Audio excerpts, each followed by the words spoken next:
Bonjour à tous, avec l'aide de Dieu, le Yom Yom du 25 Elul. Tout d'abord, le Rabbi nous dit, il faut étudier le Chumash du jour, le Télim du jour et le Tanya du jour. Puis, le 25 Elul en 5703, c'était le Shabbat qui précédait Rosh Hashanah. À chaque fois qu'on a vu dans le Hayom Yom, depuis Yutet Kislev, un Shabbat qui précède le premier jour du mois, il y a écrit Shabbat Mevachim, c'est le Shabbat qu'on bénit le mois. Mais ici, le Rabbi omet ces mots Shabbat Mevachim, car en effet, on ne fait pas Birkat HaChodesh, la bénédiction du mois de Tishri, le premier mois de l'année. On ne fait pas cette bénédiction. Dans le Shulchan Aruch, dans le commentaire, il est dit plusieurs raisons pourquoi on ne le fait pas, pour embrouiller le Satan, etc. Mais dans le Hayom Yom d'aujourd'hui, dans quelques instants, nous allons voir l'explication dans le sens profond pourquoi on ne fait pas de bénédiction pour le mois de Tishri. Par contre, il reste quand même les autres coutumes de ce Shabbat qui précède le mois, c'est dire tout le Teilim, tôt le matin, et c'est un jour de Fabrengen, un jour de réunion chassidique. Encore une chose de Rabbi nous dit, vu que la coutume Chabad, comme la coutume Ashkenaz, est de faire les slichot, le Shabbat qui est avant Rosh Hashanah, s'il y a 4 jours entre Shabbat et Rosh Hashanah, dimanche, lundi, mardi, mercredi, sinon, commencer le Shabbat d'avant.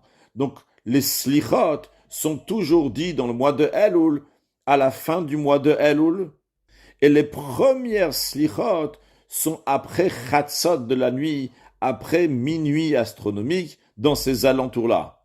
Les autres jours, on dit les slichot tôt le matin, au lever du jour, à Shmoret HaBoker, mais les premières, on les fait à Chatzot.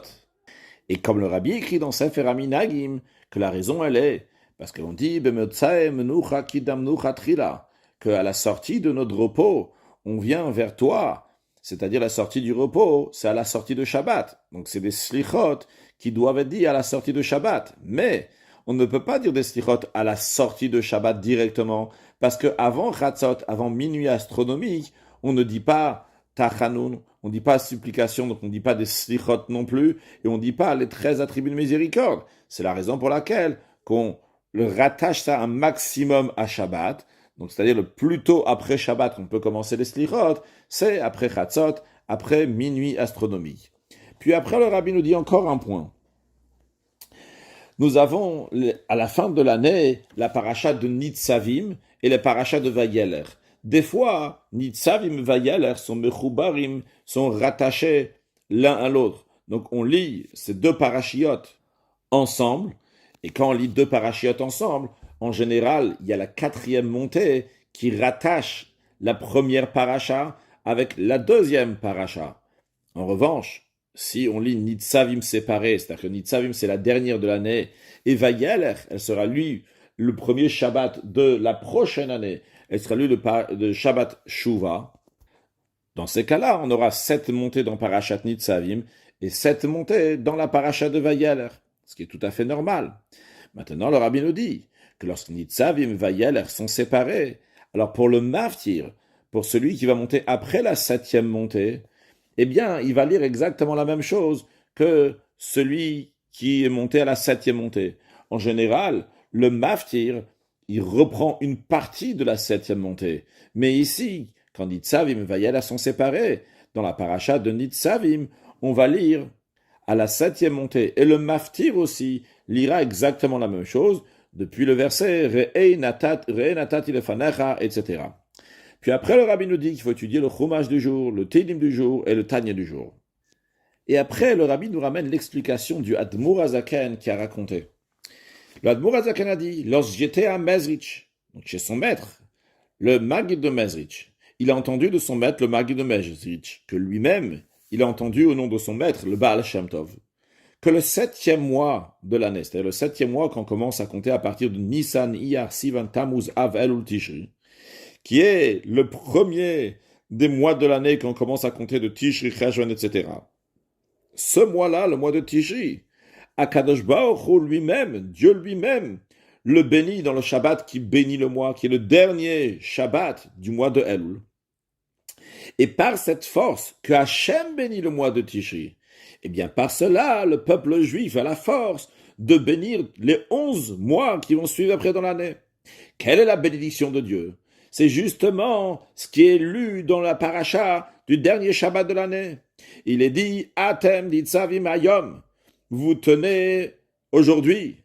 Qu'est-ce que ça veut dire hayom dans le sens profond? Hayom, le jour, fait référence à Rosh Hashanah, le début de l'année, qui est le jour du jugement. Et il est écrit Vayehi hayom, ce fut le jour. Qu'est-ce que traduit la traduction en araméen?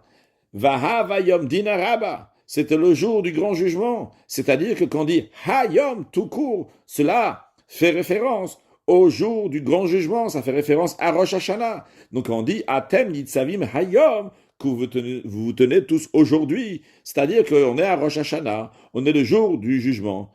Et vous, vous êtes nitzavim. Dans quel sens nitzavim? Pas juste que vous tenez, vous êtes kayamim ve'omnim, vous existez, vous vous tenez fort. Cela veut dire qu'on gagne dans la justice de Rosh Hashanah, que dans ce jour de jugement, on est très bien jugé. Et le Shabbat qui est avant Rosh Hashanah, qui est le dernier Shabbat du mois de Elul, on lit la paracha de Atem Nitzavim. Parce que ça, c'est la bénédiction d'Akadosh Baruch Hu, c'est la bénédiction de Dieu. Ça arrive Rosh Hashanah, et vous êtes Nitzavim, vous allez gagner dans le jugement.